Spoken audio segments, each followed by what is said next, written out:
Bonjour mesdames et messieurs, bonjour, merci d'être présents si nombreux à ce débat de l'Université de la Terre. Je me présente, je suis Daniel Fortin, rédacteur en chef au journal Les Échos. Donc merci d'être ici pour ce débat où nous allons beaucoup parler de notre capacité collective à transmettre ce qu'il y a de meilleur dans notre monde, dans un contexte où les crises se multiplient, vous en êtes tous témoins, climatiques, diplomatiques, j'en passe. Nous allons donc beaucoup parler de transmission des savoirs, de transmission de valeurs, de transmission de patrimoine aussi, bien sûr, de devoirs, de mémoire, bref, de tout ce qui peut nous aider à bâtir un monde meilleur dans les années qui viennent. Au cours de ce débat, vous entendrez beaucoup parler d'actions concrètes, d'expériences. Vous découvrirez aussi de la part de nos intervenants beaucoup d'engagement personnel. Nous allons aussi beaucoup parler de solutions futures à transmettre aux générations qui arrivent. Avant de commencer ce débat, je voulais vous dire un grand merci parce que vous êtes très nombreux, non seulement dans cette salle, mais dans toute l'Université de la Terre. Depuis hier, je crois qu'il y a foule dans ce bâtiment. Et je ne sais pas si vous avez vu cette étude récente de l'IFOP, il y a quelques jours, qui parlait de l'attitude des Français après le Covid. Ils ne vont plus au théâtre, ils ne vont plus au cinéma, ils ne vont plus au club de sport, ils délaissent les associations. On parle de grande flemme des Français. Eh bien, quand je vois tous les gens réunis ici, je suis heureux de constater que cette grande flemme n'est pas partagée par tout le monde. Et je tenais à vous en remercier au nom de tous les organisateurs, au nom des organisateurs de l'Université de la Terre. Voilà. Alors, j'invite maintenant nos invités à monter sur scène et à prendre place, si vous voulez bien. Et je vais vous présenter, Madame Nissette, si vous voulez monter.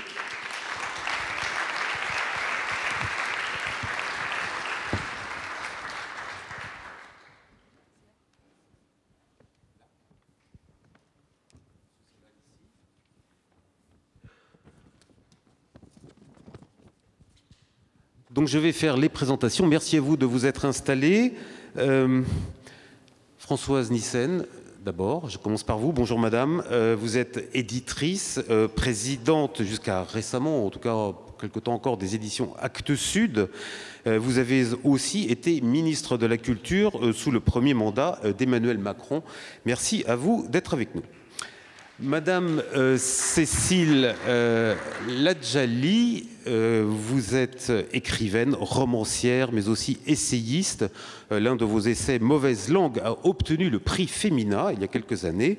Vous êtes aussi professeur agrégé de lettres et à ce titre, vous êtes à la tête d'un programme très original à destination des jeunes. Nous en reparlerons évidemment tout à l'heure. Entre vous deux, Bénédicte Épinay, bonjour madame. Vous êtes déléguée générale du comité Colbert, une instance qui fédère 92 maisons de luxe françaises.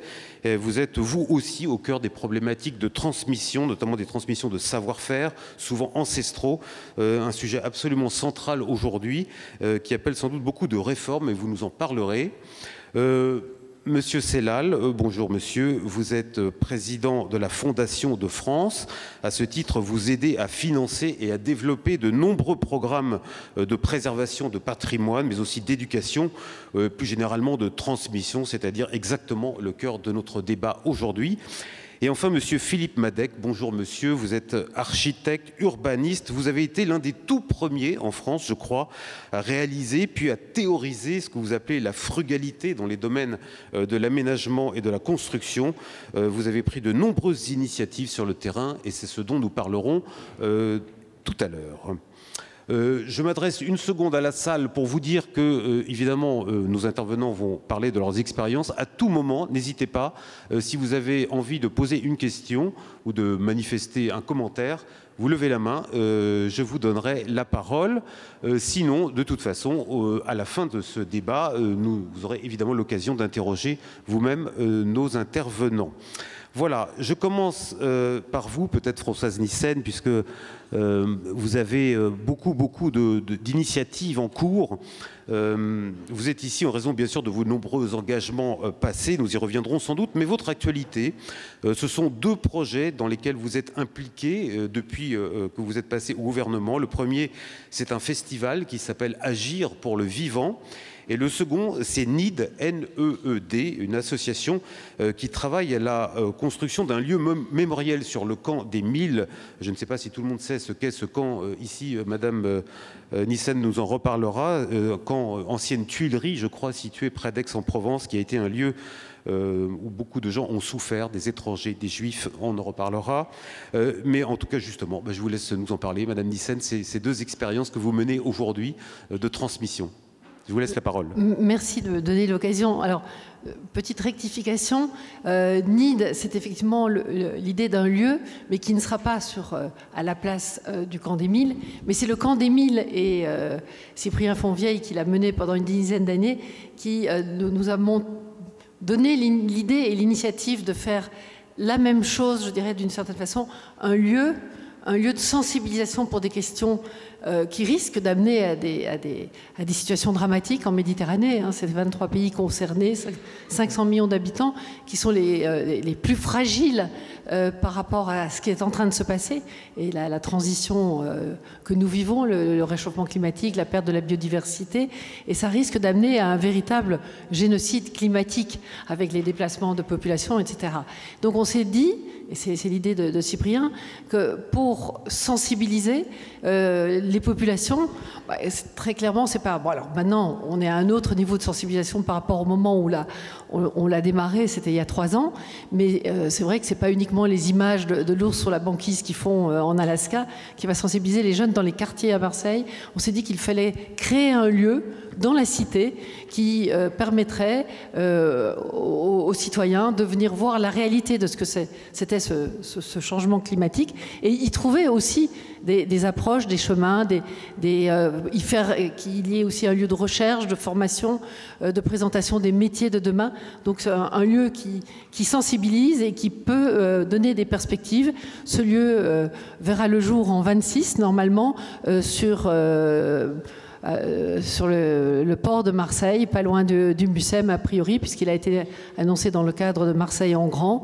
Et toutes ces questions qui sont débattues ici pourront avoir un lieu à ce niveau-là. Et c'est en parfaite résonance avec à la fois Agir pour le vivant, qui est un moment de rencontre, de débat aussi, de sensibilisation, d'ateliers sur la problématique de la transition, comment on fait pour embarquer l'ensemble des acteurs, que ce soit les entreprises, tout le monde, parce que sans les entreprises, sans la finance, on ne va pas y arriver. Donc il faut trouver les moyens de sensibilisation et aussi de travailler sur c'est une chose bien débattue aujourd'hui sur ces nouveaux récits. Et c'est pendant une semaine à Arles, dans notre écosystème arlésien, que se font ces rencontres, et on a été étonnés. Ça fait la 3e année qu'il a eu lieu, et on a vu un nombre de gens dans une ferveur et une intensité du matin au soir vouloir débattre, se renseigner. Et l'idée de Agir pour le vivant, c'est aussi de faire un événement un peu monde, dans le sens où il a eu lieu aussi à Medellín, il va avoir lieu au Cameroun en janvier, il y a eu un événement à Vienne en Autriche, à Liège, etc. Il y a une espèce d'émanation un peu sur l'ensemble des territoires de la chose, et tout ça est en lien, évidemment, et je tiens à le rappeler, parce que tout ça, au départ, c'est aussi parce qu'il y a des gens qui disent les choses, et que ces choses sont mises en récit et dans des livres, qu'il y a des auteurs, qu'il y a une maison d'édition, et cette maison d'édition qui s'implique sur son territoire, donc c'est la maison d'édition que j'ai vraiment la chance d'accompagner, et une maison d'édition qui ne s'est pas contentée uniquement d'être une maison d'édition, mais avec un lieu de rencontre, une école, une ferme en agroécologie. On pourra en parler pour essayer d'être dans la mise en pratique et montrer que c'est possible. Merci madame. Bénédicte Épinay, je passe à vous. On procède rapidement par des témoignages et après nous reviendrons sur toutes vos expériences à tous. Bénédicte Épinay, vous évoluez, vous, dans un tout autre univers, celui des plus belles maisons de luxe françaises qui, pour la plupart d'entre elles, ont été fondées sur des savoir-faire absolument exceptionnels, des savoir-faire ancestraux, par certains remontent au Moyen-Âge, des métiers dont la transmission est essentielle non seulement évidemment à la prospérité de ce secteur, mais aussi à sa transformation et à sa compatibilité avec les nouveaux impératifs climatiques. Et aussi incroyable que ça puisse paraître dans un secteur du luxe aussi prospère, vous avez un énorme problème de transmission des savoir-faire, un énorme problème de recrutement tout simplement des métiers. Est-ce que vous pouvez nous en parler ? Oui, tout à fait. D'abord, merci de m'avoir invité à participer à cette table ronde. Je voudrais d'abord vous partager la raison d'être du comité Colbert parce qu'elle entre parfaitement en résonance avec la thématique qui nous réunit aujourd'hui. La raison d'être, c'est promouvoir passionnément, développer durablement et transmettre patiemment les savoir-faire et la création française pour insuffler du rêve. Donc effectivement, la transmission est au cœur des problématiques que rencontrent nos maisons. Nous vivons une période qui est voilà, problématique parce que, vous lisez dans les journaux, nos maisons sortent de la crise du Covid en parfaite santé, avec une résilience incroyable. Et bizarrement, on est dans un mauvais alignement de planète. Les personnes qui, dans nos maisons, les artisans qui, dans nos maisons, détiennent les savoir-faire, sont nés dans les années 60 et vont partir à la retraite dans les 5 ans à venir.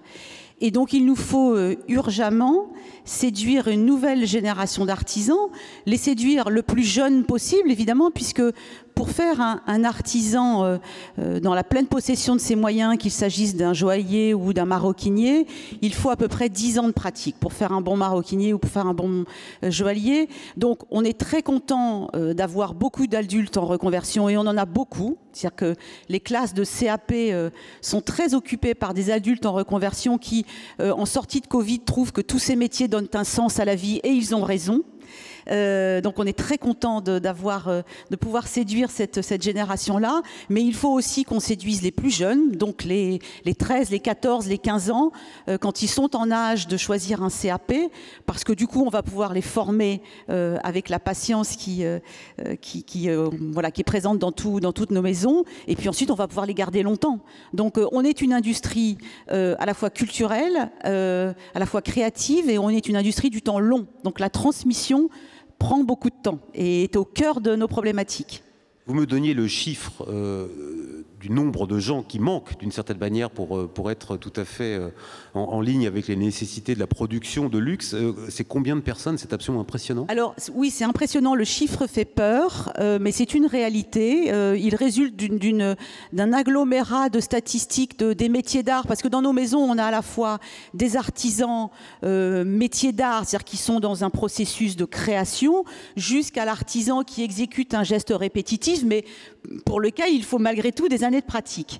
Et donc dans cet échantillon très large de métiers, il nous manque 20 000 personnes. C'est-à-dire que nous avons 20 000 postes aujourd'hui à pourvoir dans les métiers de production dans nos maisons, sachant que dans une maison de luxe, un salarié sur 2 est un salarié à la production. Donc vous imaginez bien l'ampleur du défi qui est devant nous. Mais comment l'expliquez-vous? Je terminerai juste par cette question sur ce point. Comment expliquez-vous ce manque de 20 000 personnes? C'est le système éducatif qui n'est plus suffisamment incitatif pour ce genre de métier? Alors plein de raisons qui finalement se combinent. La toute première, mais je ne vous apprendrai rien, on n'est pas les seuls à en souvenir, c'est la dévalorisation des métiers manuels. On en parle depuis des années, on en parlait déjà probablement quand vous étiez au ministère de la Culture. Donc malheureusement, on n'arrive pas à venir à bout, même si, comme je disais, la fin du Covid, il semble que les gens redécouvrent les métiers qui donnent du sens. Mais voilà, on est quand même face à cette dévalorisation des métiers manuels dont on a un peu de mal à sortir. Souvent d'ailleurs, on s'en rend compte par peur des parents. C'est-à-dire que parfois le frein n'est pas chez les enfants, mais souvent chez les parents. Et on a cette phrase que vous avez tous en tête, passe ton bac d'abord.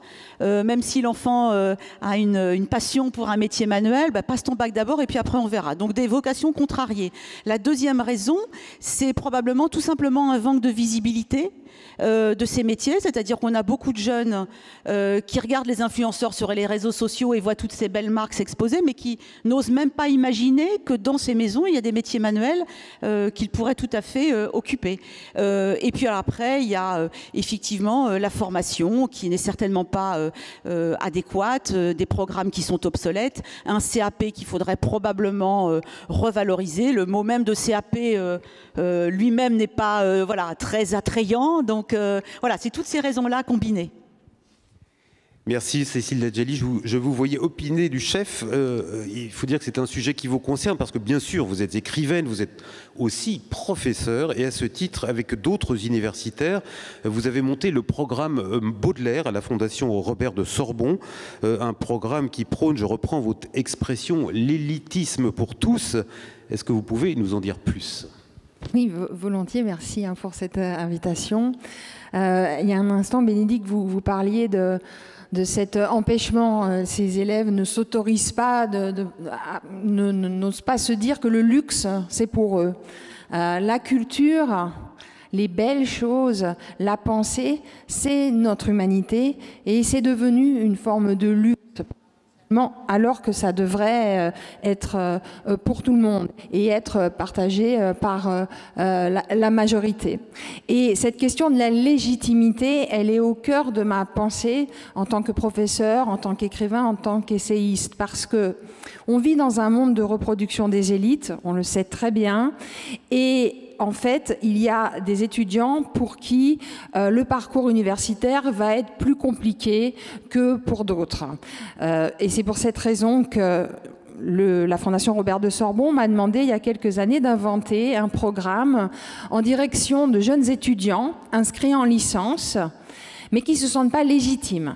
Pourquoi ? Parce qu'ils ont grandi dans les quartiers, en banlieue, ils sont fils d'ouvriers, ils viennent parfois de province, mais là où il n'y a pas de théâtre, où il n'y a pas de cinéma, ils ont été parfois placés en famille d'accueil, donc leur scolarité n'a pas été un long fleuve tranquille. Pourtant, ils ont eu le bac avec de très très bonnes notes. Ils se sont inscrits dans les Sorbonnes, parfois même en classe préparatoire, mais puisqu'ils n'ont pas été scolarisés à Henri IV ou à Louis le Grand et qu'ils n'ont pas nécessairement les codes et surtout parce qu'ils ne s'autorisent pas, pour eux, ça va être un petit peu plus compliqué que pour les autres. Et ça, il faut appeler un chat. Un chat, je le sais par cœur, ça fait 25 ans que j'enseigne. J'ai enseigné plus de 15 ans en Seine-Saint-Denis et j'avais beaucoup d'élèves en Seine-Saint-Denis qui venaient d'avoir leur bac et qui se retrouvaient dans le quartier latin à l'université et qui s'y sentaient mal parce que mal accueillis, parce que complètement perdus. Bon, et ça, c'est terrible parce que c'est des enfants qui se sentent au départ lestés en raison d'une histoire familiale, d'un contexte, d'un déterministe auquel moi je me refuse de croire parce que je pense que la culture doit nous émanciper, doit nous permettre de pulvériser les ghettos de type linguistique avant tout, parce que c'est dans des ghettos linguistiques et pas architecturaux forcément que s'enferment nos élèves et ça c'est ce qu'il y a de pire. Donc le programme Baudelaire a été pensé pour eux. C'est un programme universitaire pluridisciplinaire qui accueille donc des élèves qui sont de jeunes étudiants, qui viennent donc des milieux dont je viens de vous parler. Puisqu'ils sont inscrits en licence, ils ont plus de 25 heures de cours par semaine, il n'est pas possible pour eux d'additionner à leur temps universitaire plus de 3 heures par semaine. Donc on leur propose 3 heures de cours par semaine en fin de journée. Après les cours à la fac, ils courent nous voir et on les accueille le lundi soir et le mercredi soir de 19h à 20h30. C'est gratuit. Et ils sont accueillis dans un lieu extraordinaire. C'est l'hôtel de Vaugué, à la Fondation Robert de Sorbon, rue de Martignac, dans le 7e arrondissement. C'est important l'esprit du lieu, parce que c'est des enfants qui, pour la plupart, vivent dans des bars d'immeubles et mangent une fois par jour. Et donc, quand ils se retrouvent là, on leur dit « mais c'est chez vous ».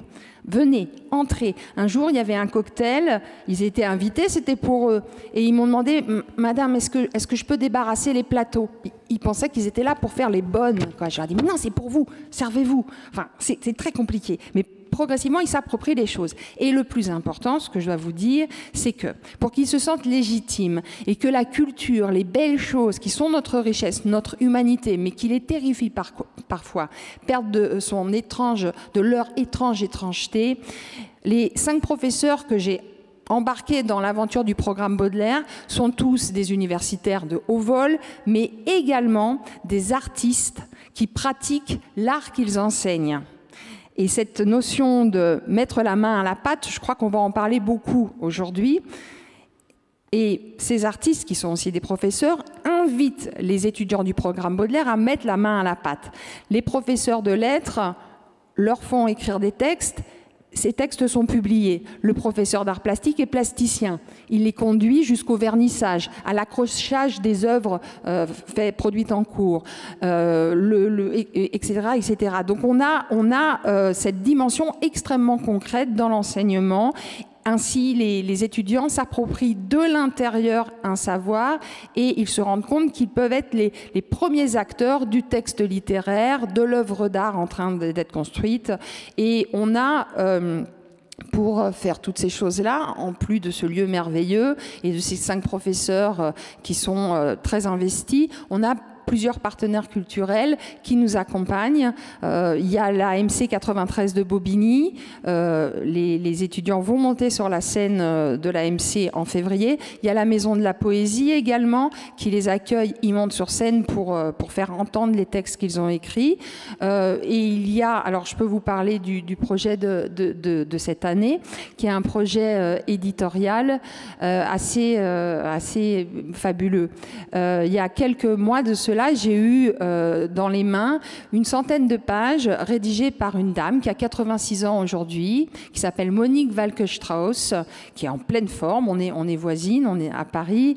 Et cette dame, depuis 30 ans, avait dans ses tiroirs le récit de sa fuite à 6 ans avec son grand frère Michel pour fuir la barbarie nazie. Elle a 6 ans, elle fuit les Allemands et pour ça, elle escalade 2 murs de fils de fer barbelés à Annemasse pour passer du côté suisse. Elle a son père engagé dans la résistance qui a été enfermé au camp des Milles. Elle a des grands-parents déportés dans les camps et gazés. Elle raconte tout ça. Valeur historique inestimable. Et j'ai dit, mais c'est pas possible, Monique, ce texte, il faut le publier. Et je me dis, mais ce qui serait extraordinaire, c'est que ce soit les étudiants du programme Baudelaire, je lui explique qui sont ces étudiants, qui établissent ce texte et qui deviennent les éditeurs de ce texte. Monique est de culture juive. La plupart de mes étudiants du programme Baudelaire sont musulmans. Donc vous pouvez imaginer le type de dialogue que j'avais en tête. Et donc Monique accepte. Les étudiants donc, se sont emparés du texte. Pascal Horry, qui est académicien spécialiste de la Shoah, préface le livre. Avec le professeur d'art plastique, ils sont en train d'illustrer à travers de grandes toiles des moments cruciaux de ce récit. Ces toiles vont être exposées en la gare de déportation de Bobigny, parce qu'il n'y a pas que Drancy qui était l'antichambre d'Auschwitz, il y a aussi Bobigny, et la plupart des étudiants viennent de Bobigny.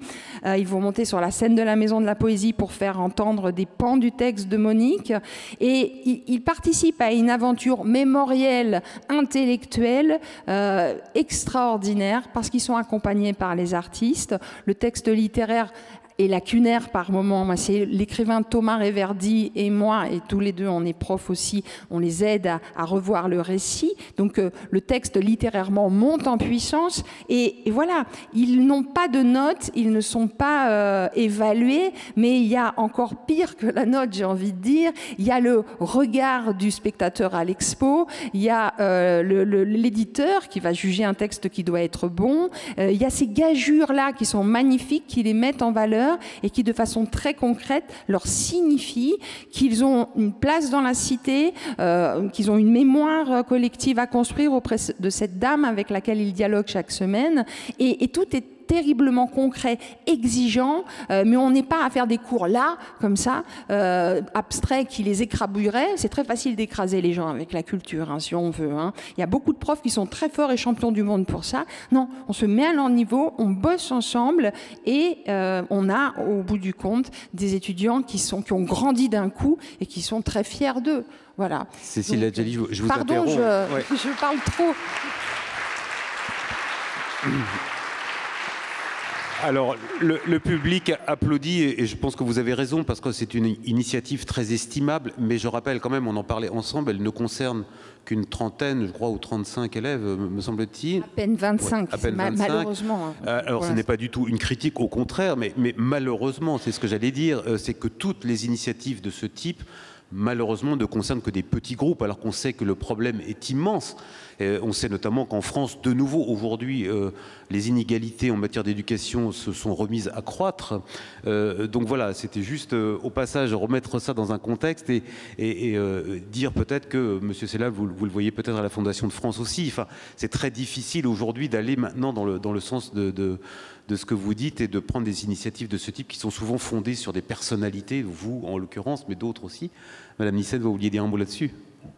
C'est justement parce qu'il faut penser tout ça. Et l'expérience en cela, elle est expérience. Et elle peut porter ses fruits. Mais en tout cas, elle a l'avantage de montrer que c'est possible et que le problème de cette assignation à résidence ou enfermement est très important. Donc plus il y aura d'expériences comme ça, plus c'est important. Donc même si c'est 30 élèves, c'est capital que cela soit possible. Bien sûr, mais c'est tout à fait ce que tout à fait d'accord. Puisqu'on parle d'expérience, Monsieur Madec, c'est un mot que vous avez beaucoup utilisé quand on s'est parlé tous les deux. Je le rappelle, donc vous êtes architecte, urbaniste, professeur, vous êtes écrivain aussi. Vous avez reçu de nombreux prix dans votre métier d'architecte. Vous avez enseigné à Harvard et à l'école du paysage de Versailles.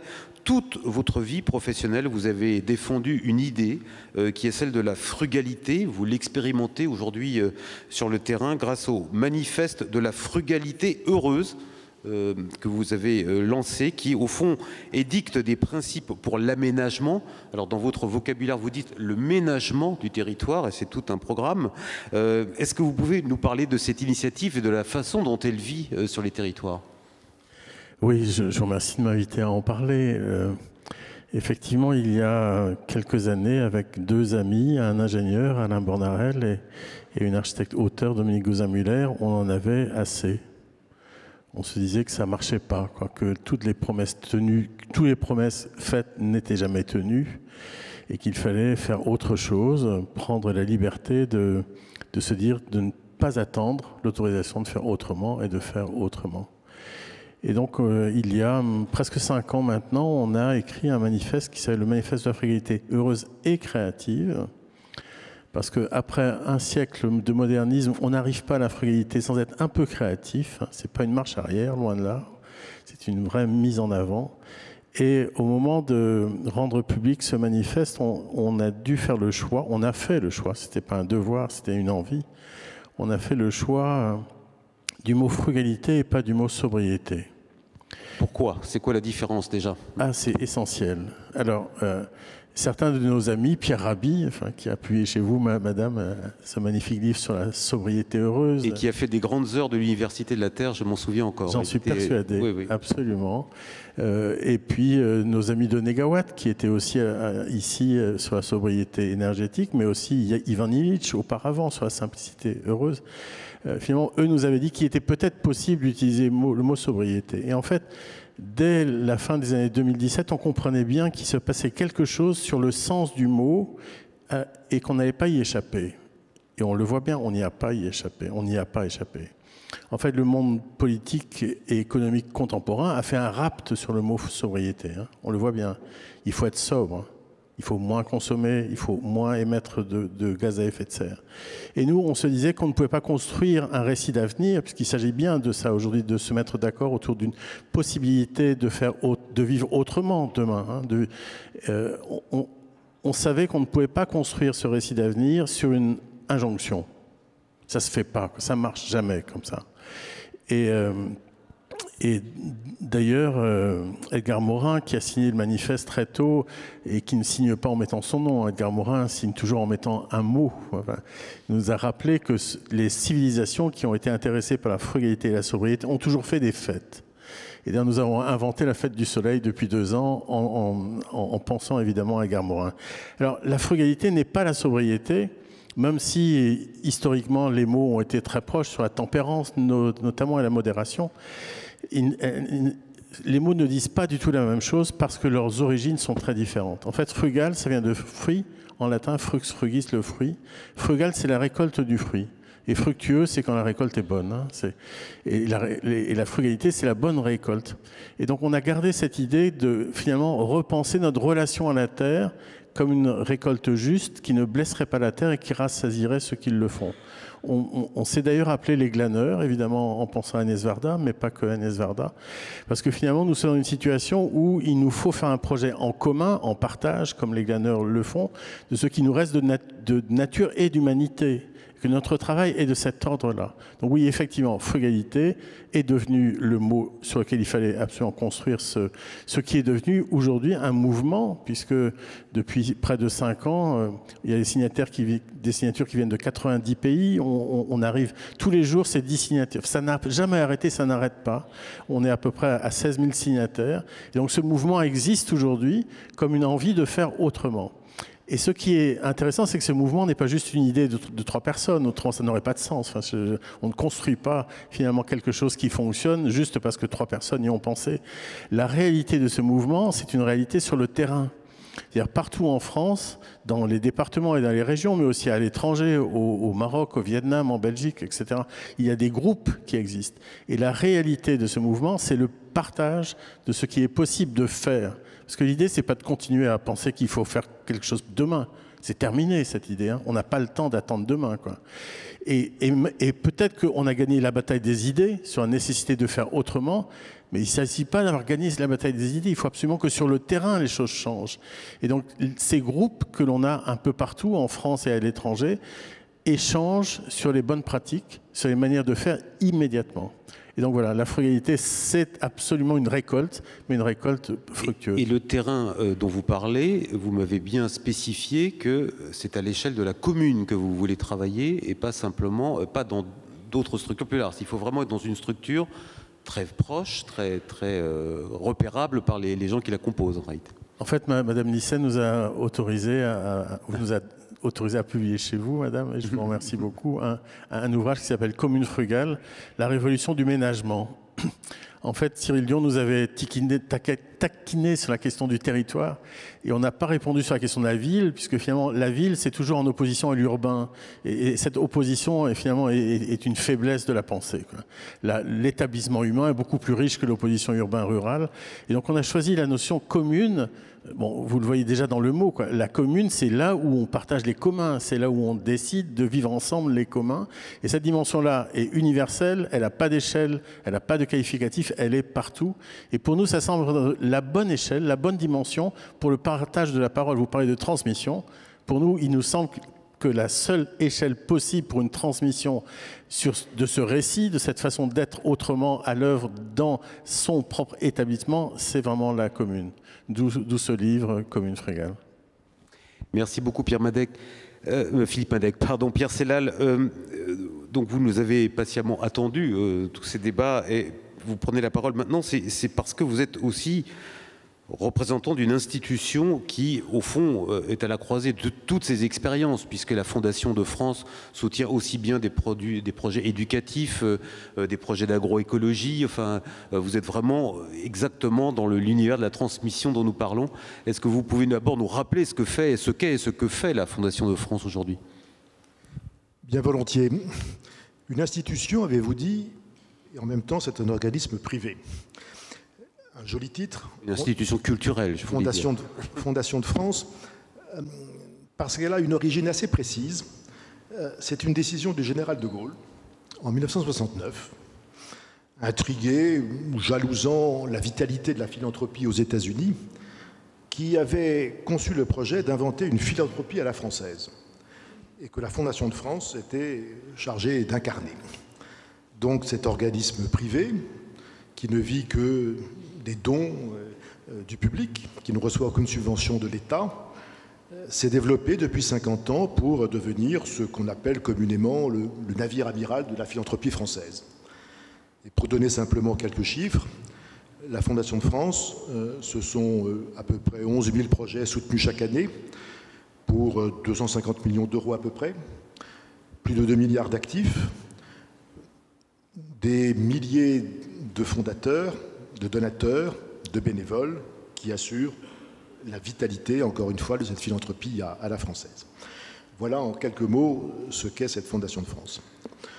Une première réflexion, si vous permettez, sur le titre même de cette table ronde. Transmission et transition. Nous vivons des transitions multiples, c'est le cœur du débat de l'Université de la Terre. Transition écologique, transition démographique, transition numérique, transition géopolitique. Et finalement, la transmission, c'est l'outil qui permet de réussir ou pas ces transitions. Réussir une transition, c'est garder ce qu'il y a de meilleur et inventer ce qu'il est nécessaire de créer de neuf. C'est savoir résister à la tentation de la table rase et en même temps prévenir les conservatismes. Donc la transmission est vraiment au cœur de la réussite des transitions. Et la deuxième réflexion que ça m'inspire, c'est que la transmission est également au cœur de la démarche philanthropique. Qu'est-ce que c'est être philanthrope?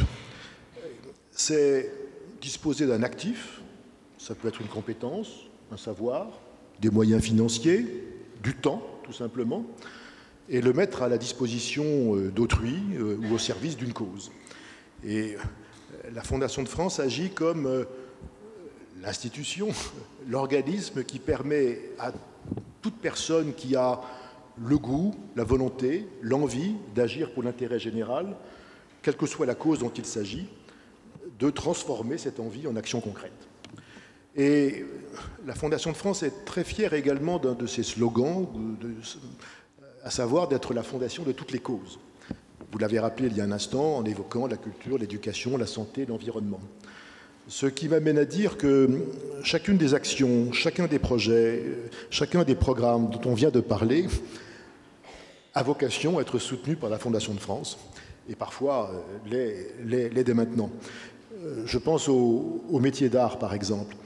Et vous avez eu raison, madame, de souligner à quel point l'un des enjeux, c'est de bien faire considérer qu'il y a égalité de dignité, de légitimité, d'excellence dans des disciplines abstraites et dans les métiers de la main.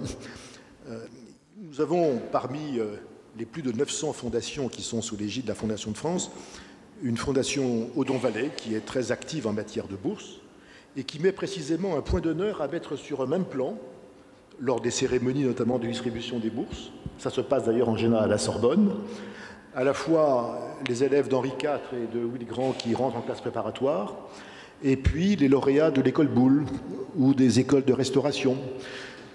C'est excessivement important. Et ceci n'est pas l'apanage de la Fondation de France. Je pense à la Fondation Bettencourt, qui est extraordinairement active pour les métiers d'art, avec un très beau sous-titre, je crois, les métiers de la main. Intelligence de la main, ça rappelle exactement, ça rappelle ce livre d'Henri Faucillon, les loges de la main. C'est un exemple. En matière culturelle, vous avez eu raison, madame, de dire à quel point il y a parfois une distance, une crainte vis-à-vis de certains objets culturels, par exemple la musique classique. Et je pense à l'action extraordinaire d'une des fondations de la Fondation de France, qui est la Fondation Pareil, où il s'agit de donner à des enfants de l'âge de 6 ans, 7 ans, dans des milieux défavorisés, dans des classes de territoires qui ne sont pas considérés comme les plus favorisés, un violon en pleine possession. Et la démonstration est faite que le fait d'avoir son violon, d'apprendre à en jouer, de le faire de manière collective, bouleverse fondamentalement le rapport à la culture et en particulier à la musique classique. Une observation encore à propos de ce que vous appeliez le déficit quantitatif des actions qui ont été évoquées, le programme Baudelaire par exemple. Une des vocations de la Fondation de France, c'est un autre aspect de la transmission, de la transformation, c'est de faire en sorte que nous suscitions des projets, des expériences, des innovations, qui, après quelques années, lorsqu'elles sont réussies, ont vocation à devenir des politiques publiques, ou en tout cas à s'élargir bien au-delà de l'expérimentation qui justifiait au départ leur prise en charge par la Fondation de France. Donc, encore une fois, par la diversité de ces méthodes et par l'éclectisme des causes qu'elle sert, la Fondation de France est un des instruments qui permet de concourir à la mise en œuvre des projets, des programmes que nous venons d'évoquer. Merci beaucoup, Monsieur Sellal. J'avais promis donc qu'on vous passerait la parole dans le public. Si quelqu'un a déjà soit une question à poser, un témoignage éventuellement à apporter, n'hésitez pas à lever la main.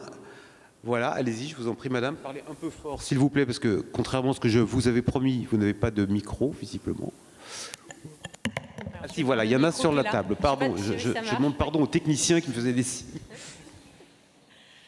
Allez-y, madame. Bonjour, merci pour tous vos témoignages et projets. Je voulais poser plus particulièrement une question à Cécile, savoir, puisque le thème c'est le monde en transition, savoir comment vous voyez le rôle de la littérature par rapport à vos élèves dans ce monde en transition. Vaste question. Alors la littérature, c'est toujours un pas de côté par rapport au réel pour mieux revenir à la réalité. Être conscient de la puissance poétique d'un texte, de sa valeur symbolique, de ce que c'est une métaphore, une allégorie pour signifier le réel, mais de façon un peu décalée. C'est une arme formidable pour pouvoir ensuite revenir au réel armé, avec un discours, avec une syntaxe, avec une pensée qui fait souvent défaut aux étudiants, qui se sentent écrasés par le réel et sa violence et qui n'ont pas de marge de manœuvre pour dire qui ils sont, pour dire ce qu'ils veulent et pour être libres et pour être dignes. Et le monde, comme il est aujourd'hui, va mal, il est abîmé. Et ce que je souhaiterais, c'est que les étudiants qui, eux aussi, se sentent complètement perdus dans ce monde. Moi, j'ai la plupart de mes étudiants qui me disent qu'ils ne veulent pas faire d'enfants parce que de toute façon, il n'y a pas de futur possible pour leur progéniture. Donc, on est vraiment dans des discours très, très angoissés, très désespérants. Et je leur dis que cette confiance en eux, cette liberté, cette capacité à se dire, à dire le monde et à s'engager dans le monde, ils l'auront à la faveur des mots, à la faveur d'un langage maîtrisé. Et cette maîtrise-là de la langue, on n'y a accès qu'à travers la fiction. Parce que c'est elle qui nous...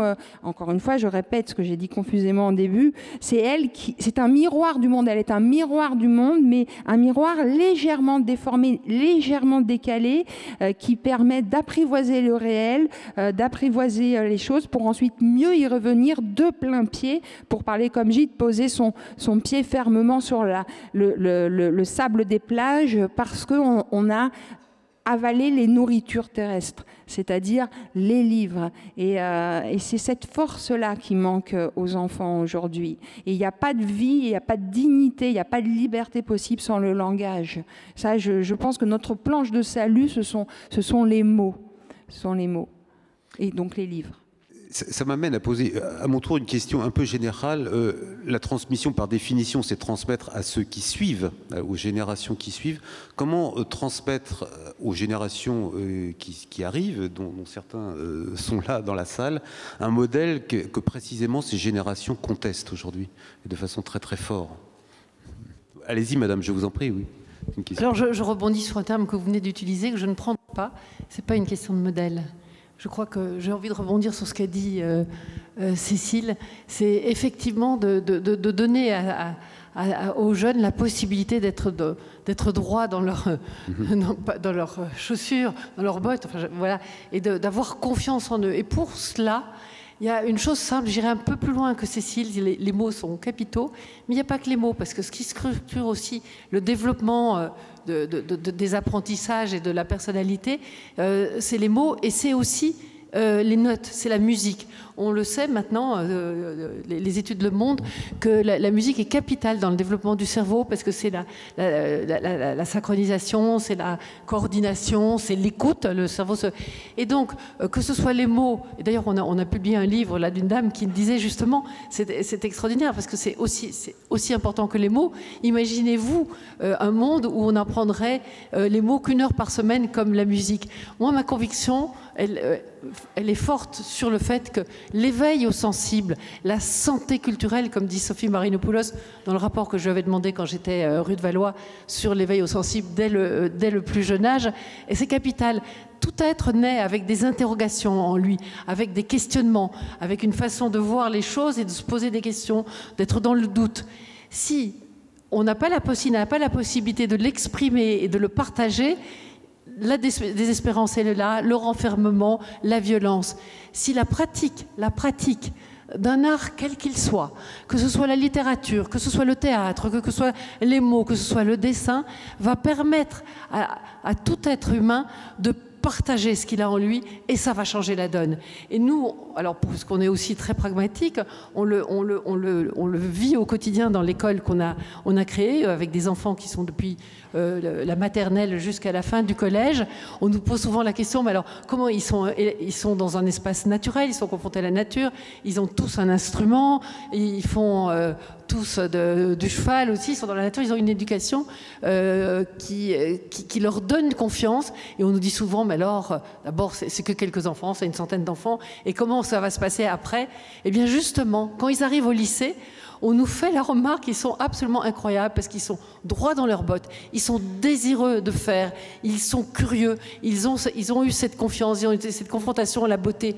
Et il est important, ce que vous dites aussi, Philippe Madec, et ce que Genot dit, qu'il faut arrêter d'avoir des environnements de laideur. La beauté nous sauvera. Et donc cet éveil aux sensibles et la beauté, ce sont les clés de l'espérance pour demain. Effectivement, le monde est difficile et il faut qu'on prenne la mesure de la chose, mais il ne s'agit pas de désespérer, et il y a des possibilités de sortir de cette assignation aussi à la désespérance, et elle se passera par la beauté, les mots, la musique, la culture. Donc faisons en sorte que nos enfants soient éveillés aux sensibles dès le plus jeune âge, c'est une priorité.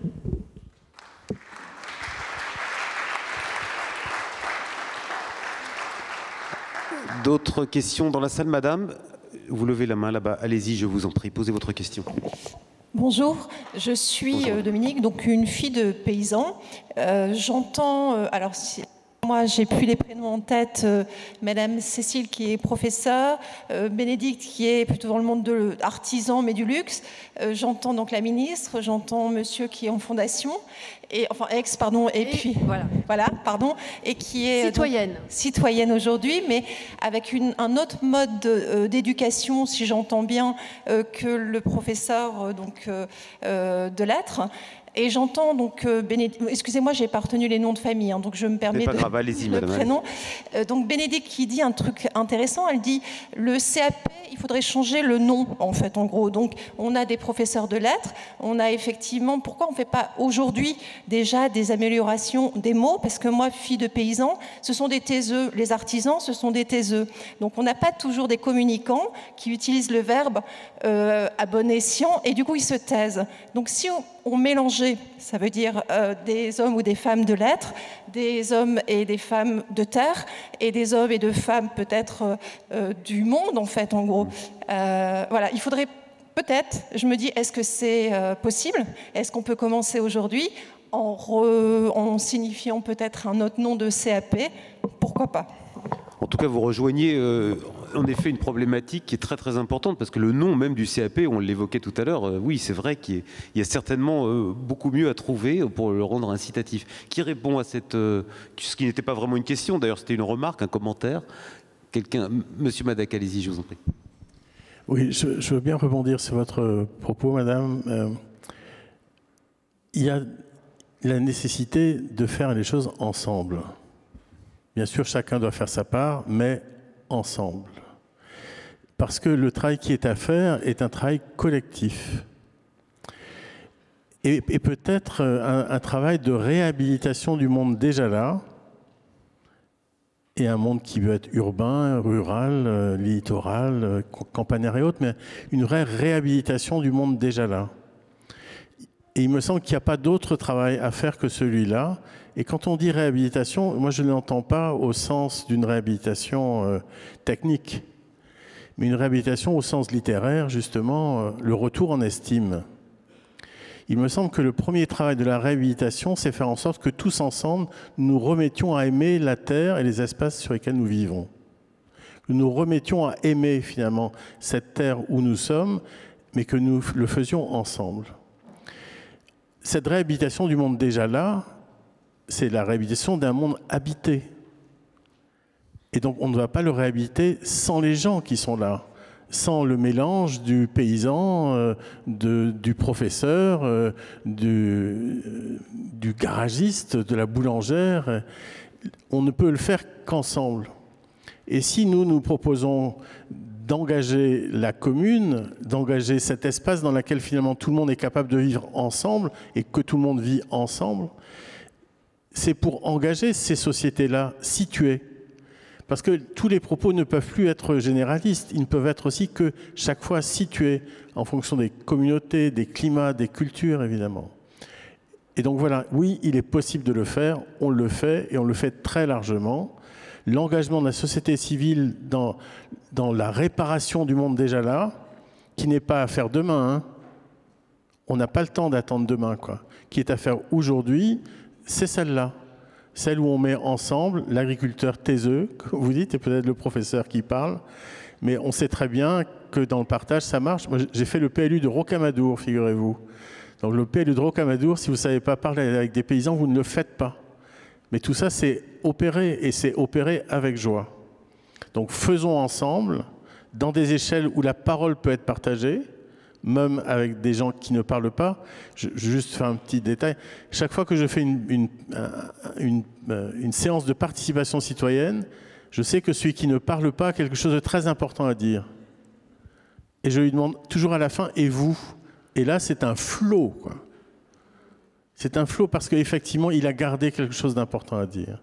Donc oui, entendons-nous, écoutons-nous, et parfois sachons-nous taire pour écouter, quoi. Philippe Madec, est-ce que vous avez déjà repéré dans la salle quelqu'un qui n'a rien à dire? Apparemment. Non, je n'ai pas fait ce travail-là. Et il faut du temps pour savoir. Bien sûr. Ça. François Nicette, vous vouliez intervenir, je crois, et ensuite Bénédicte Épinay. Je voulais appuyer. Il se fait que j'ai commencé ma vie professionnelle par un engagement. J'habitais dans le centre de Bruxelles et Bruxelles était démolie pour des intérêts purement financiers, enfin entre le nord et le midi. Et donc je me suis engagée à fond dans ce qu'on appelle les luttes urbaines. Et j'ai travaillé à partir du quartier des gens et je me suis rendu compte de cela. Et aujourd'hui, eh bien, j'ai la chance de m'occuper d'une école qui est dans une ferme. Et tout ça, c'est la même chose. Et je voulais citer quelqu'un qui est parti récemment et qui disait avec tellement de justesse cette chose-là. D'abord, qu'il fallait travailler à partir de là où on était. Il fallait analyser les dépendances et faire ce qu'on appelle le survey de là où on est pour essayer de comprendre comment avancer. On ne peut pas faire hors sol et de nulle part, hein, toujours partir de là où on est. Eh bien, je voulais citer Bruno Latour qui nous disait... qui nous alertait sur le fait qu'il nous restait 50 ans de sol. Sol, ce n'est pas uniquement ce patrimoine si précieux que nous avons altéré par les intrants, mais c'est tout ce qui est vivant au-dessus, en dessous, et qui nous permet c'est ce qui fait l'habitabilité du monde. Il nous disait, bon, il nous reste 50 ans de sol, il est urgent qu'on arrête de fonctionner de façon binaire, de façon extractive, en silo. C'est pour reprendre ce que disait la dame, et il disait, il est urgent de ravauder. Alors, je me suis rendu compte, parce que moi, c'est un terme que j'aime beaucoup, mais c'est peut-être dû au vu de mon âge, que tout le monde ne connaît pas le terme. Si vous avez des grands-mères qui ont réparé des chaussettes, elles ont un œuf en bois qu'elles mettent dans la chaussette, et puis elles essayent de les réparer, de les ravauder. Il est urgent de ravauder et d'arrêter de fonctionner de façon binaire. Et nous sommes très spécialistes. Moi, je viens de Belgique, c'est un peu moins fort que cela, mais en France, on est très spécialistes de cette dualité permanente, de ces dialectiques permanentes, de fonctionner comme ça. Il est urgent de ravauder. Ravaudons. Mais... Je voulais rebondir sur deux choses. La question que vous posiez juste avant celle-ci, qui était sur finalement les jeunes, quelle transmission vis-à-vis des jeunes, on leur donne un modèle, comment ils vont réagir. Et moi, je suis émerveillée par la jeunesse. On avait, je ne sais pas si vous avez assisté hier après-midi, une table ronde sur les jeunes trentenaires des maisons de luxe. Et on voit à quel point ils sont motivés à changer les choses de l'intérieur. Certains étudiants ont fait le choix, et vous l'avez sans doute vu, de grandes écoles, de vouloir faire la révolution de l'extérieur. Mais on a aussi, fort heureusement, des jeunes qui s'engagent dans les maisons et qui titillent les conseils d'administration et qui ont des idées et, voilà, et qui veulent faire bouger les tables. Donc ça, c'est plutôt très réconfortant. Et puis sur le ensemble, je voulais réagir aussi parce qu'on a cette particularité au comité Colbert de réunir 14 secteurs d'activité. Donc on n'est pas comme une fédération, fédération des vins et spiritueux, ils parlent entre eux. Fédération des entreprises de beauté, ils parlent entre elles.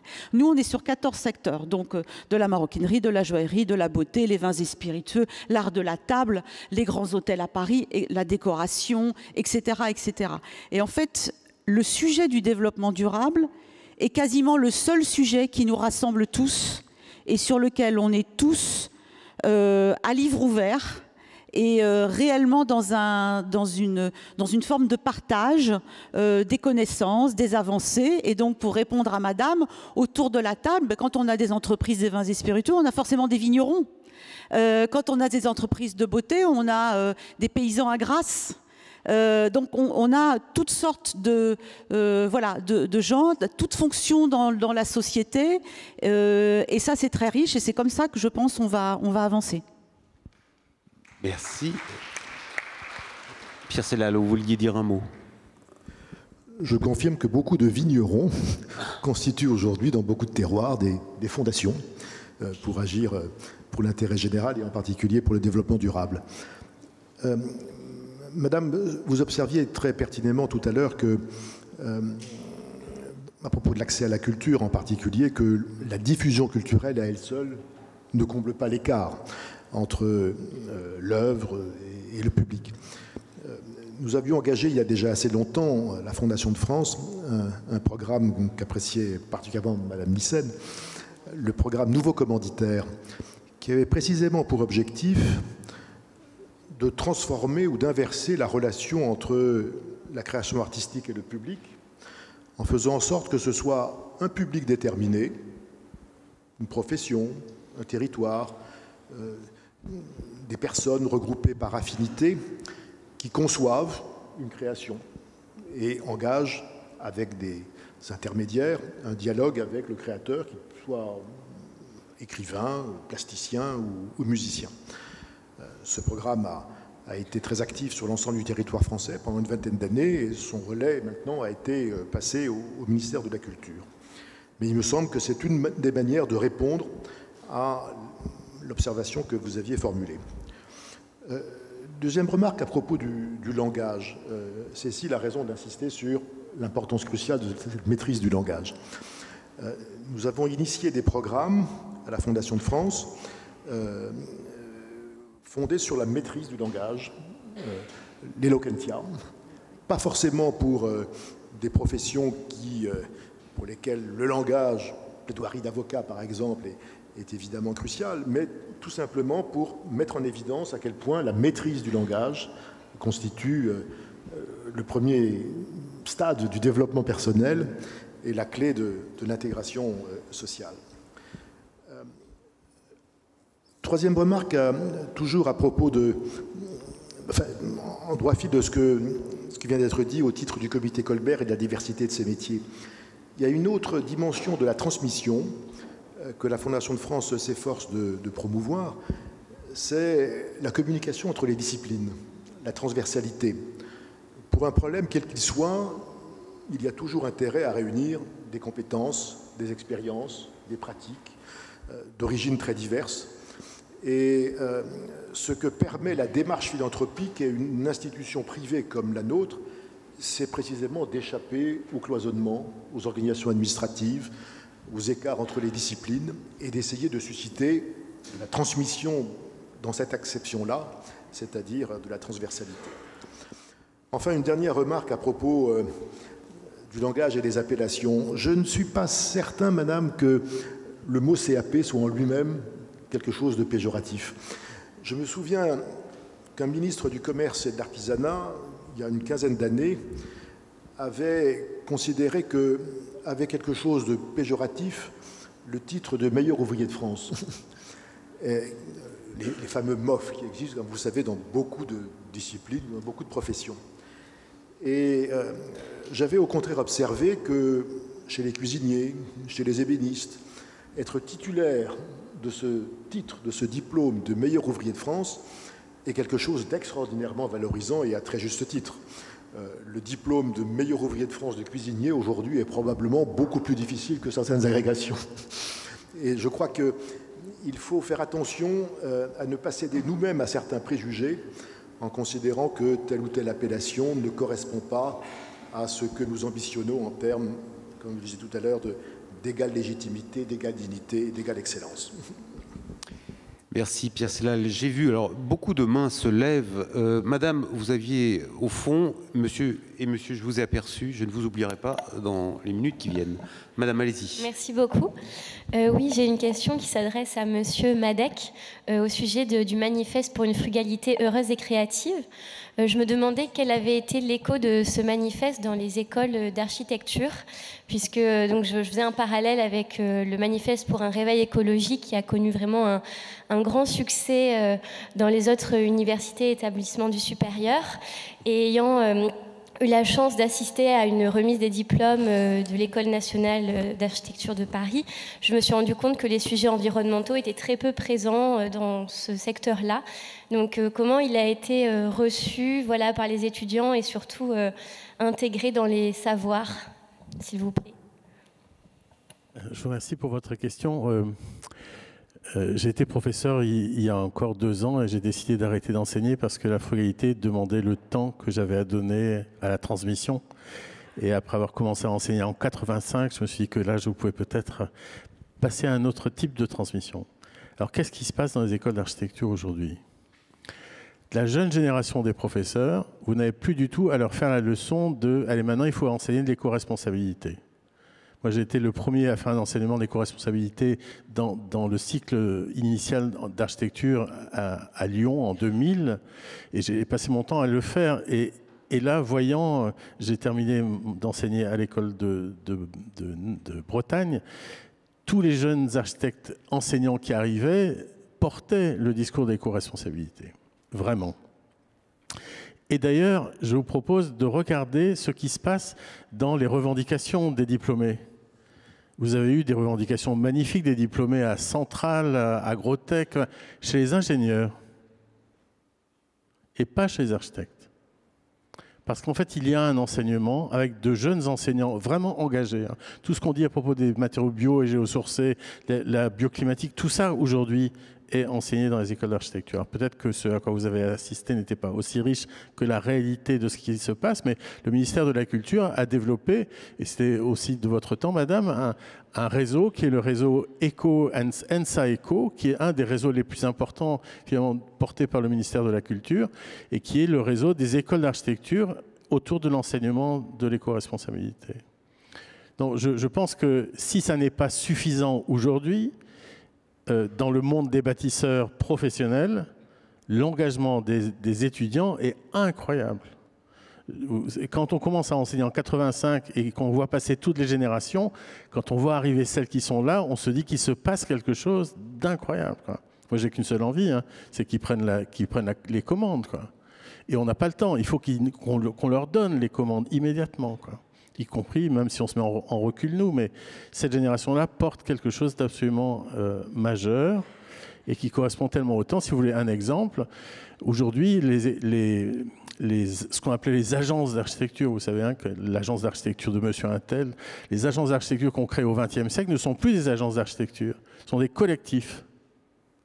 C'est-à-dire que les étudiants se mettent ensemble sur des valeurs et pas sur des noms, Et le nombre de collectifs de femmes architectes est incroyablement heureux et fort. Les bâtisseuses notamment, enfin, etc. Je ne vais pas toutes vous les citer, mais je cite celles-là parce que leur nom arrive là, mais ça profite. Enfin, il y a un changement réel et voilà, le monde de l'architecture le porte dans cette génération-là, bien au-delà de ce que porte malheureusement le milieu aujourd'hui. Et aussi que les écoles d'art ne soient pas les écoles d'architecture, les écoles d'art, etc. Moi, j'avais le souci quand j'étais rue de Valois, effectivement, qu'elles soient liées. Et aussi, par exemple, aujourd'hui, il y a une école magnifique qui s'appelle ENSAD, l'École nationale supérieure des arts décoratifs, qui s'empare aussi de cette question-là et qui travaille aussi sur la ruralité avec Emmanuel Tiblou, qui a été nommé à l'époque à cette école-là. Donc, il y a vraiment un travail en transversalité et prise de conscience qui est assez incroyable. Alors, qui avait levé la main? Ah oui, alors j'avais promis, monsieur là-bas, et ensuite ce sera vous, monsieur. Je vous ai vu, monsieur. Allez-y. J'ai une question par rapport à ce que vous avez dit, Madame Épinay, et qui revient sur ce que vous avez dit sur la valorisation des travaux manuels et par exemple et sur la valeur d'un MOF par rapport à d'autres métiers. Vous avez donné 3 raisons pour lesquelles vous avez du mal à recruter des artisans, et vous citez absolument pas la valeur.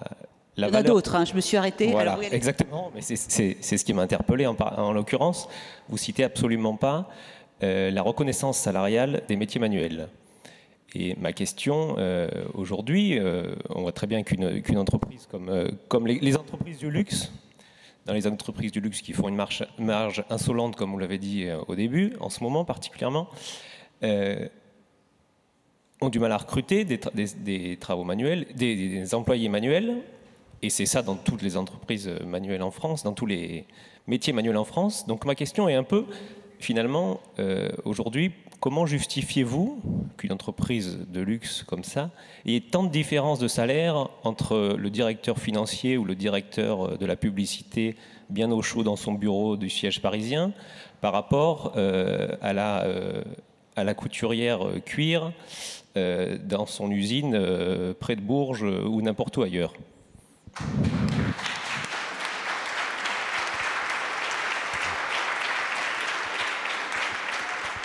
Merci pour cette question. Alors, effectivement, vous avez raison, c'est un sujet alors qui n'est pas de mon ressort, puisque et c'est pas une manière de botter en touche, hein, qui n'est pas de mon ressort parce que je ne suis pas à la direction des ressources humaines de toutes ces maisons.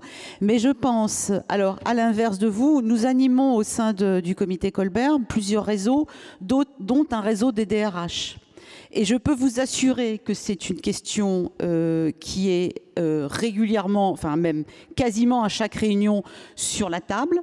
Les DRH sont absolument conscients de ce sujet-là, sont aussi conscients du fait qu'il y a aujourd'hui une nécessité de dresser des parcours en entreprise, c'est-à-dire aussi de séduire par l'idée de proposer à ces artisans, eh bien vous aurez tel poste en prise de poste, et puis 5 ans plus tard vous aurez telle évolution, et voilà. Et peut-être qu'à l'âge de 50 ans, eh bien vous serez à nouveau, vous, en posture de transmettre à la jeune génération. Mais la question des salaires, je ne peux pas dire autre chose que vous, elle est absolument cruciale, et je pense elle est d'autant plus cruciale que les produits que nous vendons sont chers, et donc il faut rétribuer à la hauteur du talent qu'ils mettent à fabriquer ces objets, à la hauteur aussi du nombre d'années qu'il faut pour maîtriser ces gestes.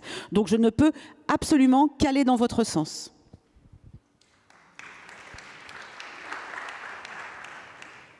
Donc, monsieur, je vous avais promis la parole. Bonjour.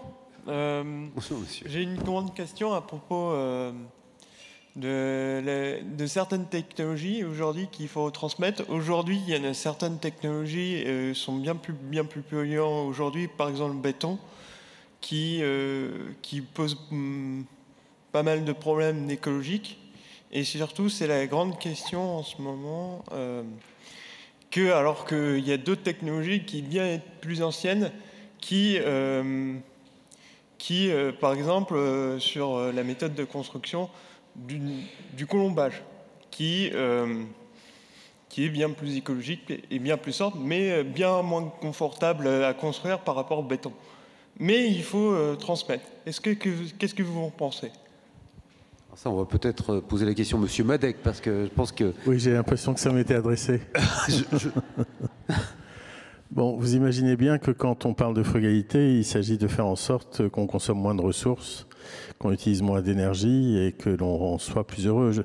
Je n'étais pas un des fondateurs du Club de Rome, mais je suis membre du chapitre Europe du Club de Rome et j'ai relu un certain nombre des rapports du club, dont celui de 97 qui s'appelait Facteur 4. Le sous-titre de Facteur 4, c'est 2 fois plus de bien-être en consommant 2 fois moins de ressources. Cherchez à notre programme d'avenir. Cherchez bien. 2 fois plus de bien-être en consommant 2 fois moins de ressources. Donc, arrêtez de couler le béton, qui grosso modo a bétonisé la Terre pendant tout le XXe siècle, qui fait qu'aujourd'hui, les constructeurs sont responsables de 40% des émissions de gaz à effet de serre. Un béton qui non seulement émet des gaz à effet de serre, 1 tonne de béton, c'est 1 tonne de gaz à effet de serre émise. On se bat contre l'utilisation de l'avion, et on a raison, l'utilisation de l'avion, fret et voyageurs, c'est entre 3 à 4%. La fabrication du seul sac de ciment, c'est entre 7 à 9%. Donc voilà, on fait les choix, on arrête de couler ce foutu béton, qui n'est pas que du ciment, hein, qui est de l'acier. Donc ArcelorMittal et Lafarge, Holcim, je ne vous dis pas leur bilan carbone au niveau planétaire, c'est la catastrophe. Mais c'est en plus le sable. Le sable est une pierre précieuse aujourd'hui, on le voit bien, quoi. L'eau est extrêmement consommée par le béton, et l'eau, on sait bien que c'est notre or bleu, quoi. Imaginez un produit que l'on utilise de manière banale, alors que finalement, ce qui est en œuvre, ce sont que des choses riches. Donc nous, dans le mouvement de la frugalité rose et créative, on le dit, arrêtons d'utiliser ces matériaux-là et utilisons des matériaux bio et géosourcés.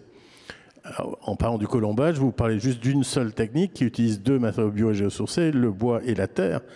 Mais une fois que vous avez dit non au béton, une fois que vous avez dit non à la climatisation, une fois que vous avez dit non aux bâtiments qui ont 4 façades pareilles et en verre, vous êtes face à un monde incroyable de richesse, quoi. De richesse de savoir-faire et de richesse de ressources. Donc oui, on peut utiliser de la terre, on peut utiliser de la pierre, oui, on peut utiliser du bois, oui, on peut utiliser des fibres, oui, on peut utiliser 1000 choses qui sont là, mais on les utilise en fonction du lieu où on travaille. On ne fait pas comme le béton qui est coulé de manière générique partout dans le monde. Chaque fois qu'on arrive quelque part, on comprend le lieu et les ressources du lieu, ressources humaines et ressources physiques. Et d'ailleurs, les deux sont toujours liés, hein. Il y a toujours un homme et une femme capables d'utiliser les ressources naturelles qui sont présentes dans les lieux. Vous avez raison, il faut absolument arrêter cette cochonnerie qui a détruit la planète, quoi, et qui continue à le faire. Imaginez bien, là, le béton coule en permanence. En permanence. 24 heures sur 24. Bétonne la Terre, quoi. Voilà. Et on parle du béton armé, hein. Je ne vous parle pas du béton tout court, parce que le pisé, qui est une des techniques, enfin, on va dire toutes les techniques de la Terre sont des techniques de béton. Puisque la définition du béton, c'est un mélange d'un agrégat avec un liant. Ce qui est en jeu, c'est le béton armé, le pire de ciment Portland.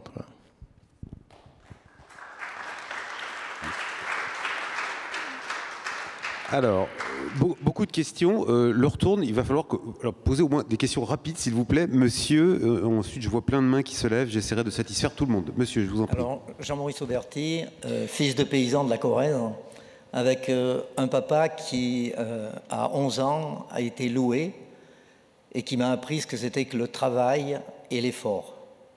Une maman qui avait le brevet élémentaire et qui m'a dit que la connaissance et l'instruction, c'était la clé de la liberté.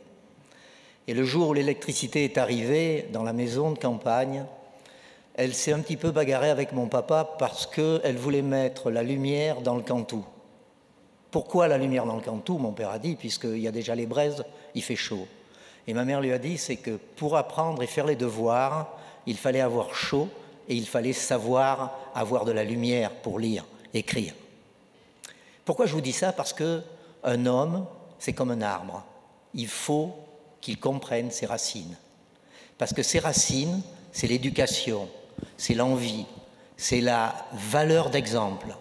Et cette valeur d'exemple, quand on l'a, effectivement, on peut faire du collectif. Parce que plus la valeur d'exemple et plus l'individu est fort, et plus le collectif s'élèvera. Et plus vous prendrez des gens autour de vous qui seront forts. Et vous, messieurs, dames, aujourd'hui, ce que je constate, c'est que déjà, il y a 3 femmes et 3 hommes. C'est-à-dire qu'il y a également un parterre qui est équilibré. Je vous remercie aussi, monsieur Fortin, c'est que vous nous avez donné la parole. J'ai assisté à plusieurs conférences et j'ai oublié que dans le monde où on voulait nous donner la parole, on était un peu absent. Alors vous avez fait votre travail et chacun d'entre vous, avec ce que vous avez dit, j'aurais aimé que vous soyez mon professeur. Voilà ce que je voulais vous dire. La deuxième chose que je voudrais poser comme question...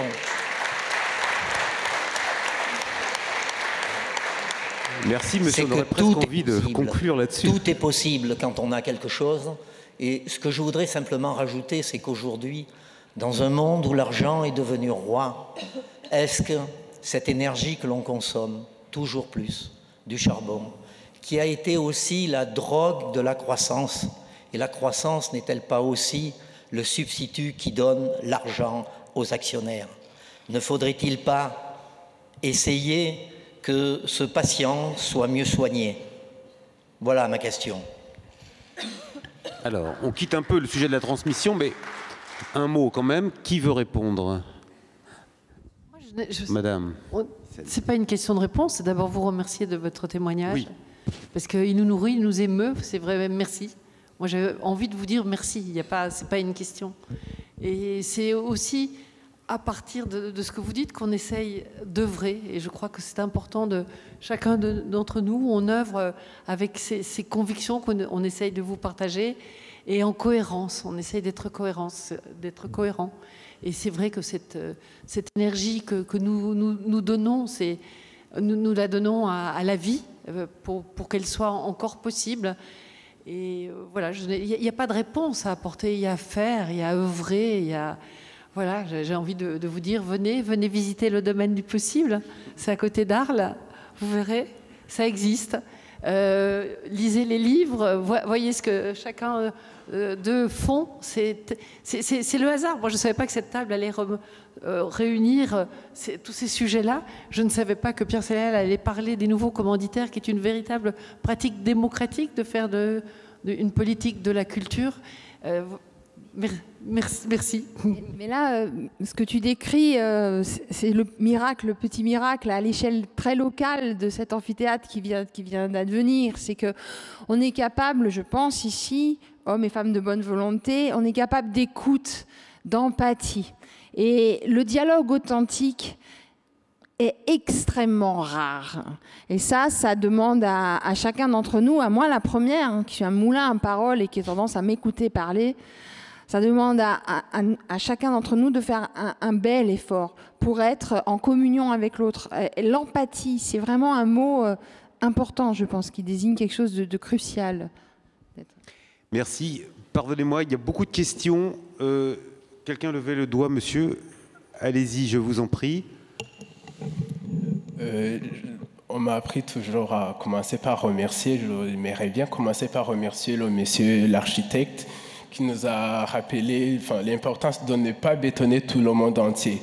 Moi, ça fait 3 ans que je suis en France. J'ai un oncle qui habite dans une maison qui appartenait à mon grand-père, une maison qui a été construite dans une journée par les gens du village, construite en bois et dans la terre, et sachant qu'on habite à 2000 km d'altitude.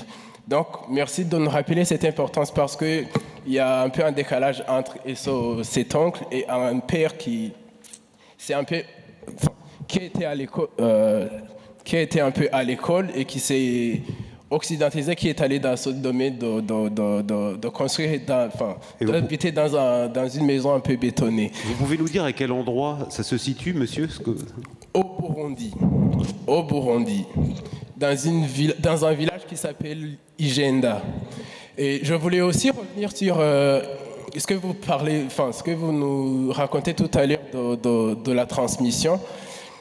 Et j'ai juste une petite histoire que je vais vous raconter avant de poser ma question. Dernièrement, j'ai un père d'un ami qui s'est rendu en Angleterre pour un mariage. Et à son retour, il nous racontait comment se passait le mariage et il disait « Ah, c'était vraiment super, c'était des gens qui ont fait Cambridge, enfin, le mariage, tout brillait. » Et après, il nous a raconté la deuxième chose qui l'avait un peu impacté. Je ne sais pas si vous m'entendez. Il nous racontait du décalage entre le milieu dans lequel il était pour le mariage et les gens qui vivent autour de ces gens. Il disait que c'est comme si c'est des gens qui habitent dans un même endroit se croisaient jamais. Et je lui ai raconté, tu penses que c'est pourquoi il disait peut-être parce que les uns c'est une sorte d'élite et que les autres c'est les gens un peu ici d'immigration. Et moi, la première question qui m'est venue à l'idée, c'était de lui parler de ses enfants. Je lui ai posé, j'ai dit, mais Monsieur Panetti, enfin, désolé, j'ai cité son nom, j'ai dit, mais vous habitez à Sceaux. Vos enfants, ils ont presque fréquenté les écoles un peu élitistes. Est-ce que tes enfants, ils sont en contact avec les enfants des HLM à Bagneux? Il a réfléchi à moi et il m'a dit non. J'ai dit, est-ce que toi, tu pourrais me citer 2 noms de jeunes qui habitent dans des HLM juste à côté de chez toi à Bagneux? Il m'a répondu, Trésor, non. Et à ce moment-là, on est parti, il a dit, mais en même temps, c'est difficile. Comment tu veux que je les rencontre? Je dis, mais messieurs, ces gens, ils prennent les mêmes transports que vous. Ils rentrent dans les mêmes horaires après le travail que vous. Il a dit, mais tout de même, je ne vais pas me mettre à parler à tous les étrangers que je connais. Je dis, mais messieurs, vous ne vous rendez pas compte que si demain vous croisez un jeune, vous lui dites ce que vous faites dans la vie. De 1, ça le motive. Et de 2, vous lui parlez du livre que vous êtes en train de lire dans le métro, parce que vous lisez dans le métro. Et de 3, vous lui donnez vos contacts pour que demain, vous puissiez débattre sur ce livre. Il me dit, mais dans quelle optique, dans quel objectif? Je dis, dans l'objectif simple, l'objectif de recréer les liens. De 1, il n'y a pas de transmission car il y a aussi un décalage aussi important entre les émetteurs et les récepteurs. J'aimerais bien savoir ce que... si vous revenez sur lui.